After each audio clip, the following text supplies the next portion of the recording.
से शासन लगा करके वहाँ इस चीज़ को कंट्रोल करने का व्यवस्था बना। योगी जी बोले कि इनका इलाज बुलडोजर से 100% ऐसे लोगों का इलाज बुलडोजर से ही होना चाहिए। सुप्रीम कोर्ट ने कहा कि बुलडोजर नहीं चलेगा। सुप्रीम कोर्ट ने अभी तमाम तरह के मतलब टिप्पणी करने का प्रयास किया है वक्फ बोर्ड पर बिल पर भी, और अगर ऐसा है तो सुप्रीम कोर्ट को वहाँ इन्वॉल्व होना चाहिए। बंगाल को देखते हुए जिस प्रकार से जनहानि हो रही है, धार्मिक उन्माद बढ़ाने का निरंतर प्रयास हो रहा है, सुप्रीम कोर्ट को भी उसमें दखल देना चाहिए। योगी जी की सरकार है और अखिलेश यादव कह रहे हैं उनको धमकी दी जा रही है गोली मारने की। अखिलेश यादव जी को धमकी दी जा रही है गोली मारने की? जी, अखिलेश यादव जी के लोग ही दे रहे हैं धमकी। ये सब ड्रामा हो रहा है। हमारे ऊपर जब हमला हुआ था तो यही अखिलेश यादव जी हमसे कहे थे, उस समय पास कोई सिक्योरिटी नहीं थी। अखिलेश यादव जी ही कहे थे कि ओम प्रकाश राजभर तो बोलते हैं कि हमसे बड़ा गुंडा कौन है, तो उनके बेटे को नहीं डराना चाहिए। तो अखिलेश यादव जी सेना बना रहे हैं तो सिक्योरिटी की आवश्यकता है भाई। अखिलेश यादव जी यादव सेना बना रहे हैं तो उनको सिक्योरिटी कोई आवश्यकता नहीं है। जितनी सिक्योरिटी वो हटा लेनी चाहिए और हटा करके उनको अपनी सेना लगानी चाहिए, जो अप्रत्यक्ष रूप से अपनी सरकार उन्होंने सेना का गठन किया हुआ है। तो अखिलेश यादव जी डरे हैं। पूरी एनडीए सरकार पूरी तन्मयता पूरी ताकत से उनकी रक्षा सुरक्षा करना जानती है, क्योंकि एनडीए सरकार संविधान से चलती है और एनडीए सरकार संविधान के हर अनुच्छेद का पालन करती है, हर प्रावधान का पालन करती है और संविधान के ही आधार पर उनकी रक्षा भी कर रही है। इसलिए इतना भारी भरकम सुरक्षा दे रखा है ना हमारी सरकार ने। बड़ा सम्मेलन करने जा रहे हैं 100% होगा। सुहेल देव भारतीय समाज पार्टी 2027 का आगाज कर रही है।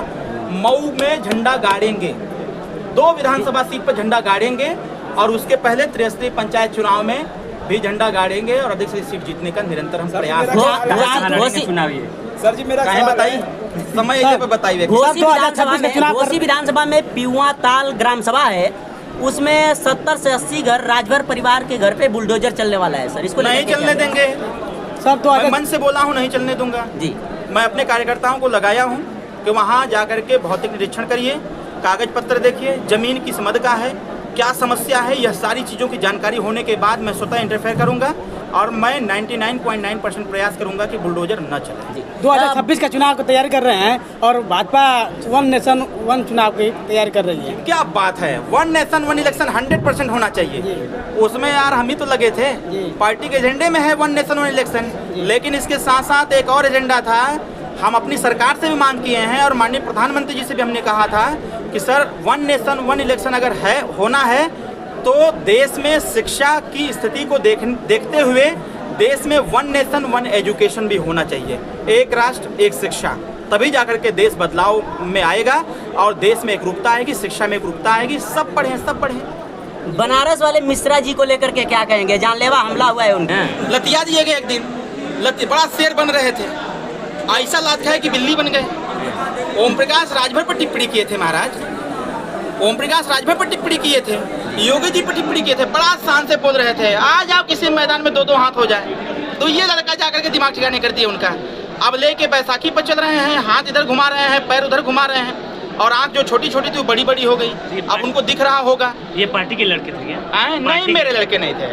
ना भाई, जिस हमारे स्टेटमेंट से जिसको भी खेत पहुंचेगा तो वो कुछ भी कर सकता है, वो अलग का विषय है। लेकिन उन्होंने जिस प्रकार से एक धर्म पर जिस प्रकार से उन्होंने आघात किया, धर्म पर टिप्पणी किया, इसके साथ साथ सरकार की कार्यों पर टिप्पणी किया, यह भी ठीक। लेकिन भाई जो धर्म को मानने वाले लोग हैं, कर्म के आधार पर जो आगे बढ़ने का निरंतर प्रयास करें, जब वो कोई कुछ कहेगा तो वो तो खुली चुनौती दे रहे थे। हम भी वीडियो देखे थे। ये मिला जाकर दिमाग ठिकाने कर दिया। भैया आखिरी सवाल, नीला ड्रम बहुत चल रहा है बिहार विधानसभा में, नीला ड्रम का बहुत खौफ चल रहा है। आखिरी सवाल, तो केहू के डरे की आवश्यकता ना है। यह देश 140 करोड़ लोगों का है जी, कानून का राज है। अब यह एक घटना घटित हो गई तो अब उसको लोग सबसे ज्यादा ट्रेंडिंग में ला दिए रील्स वाले जी। तो इन लोगों को इस पे थोड़ा सा अंकुश लगाना चाहिए। यह भय पैदा करने का माहौल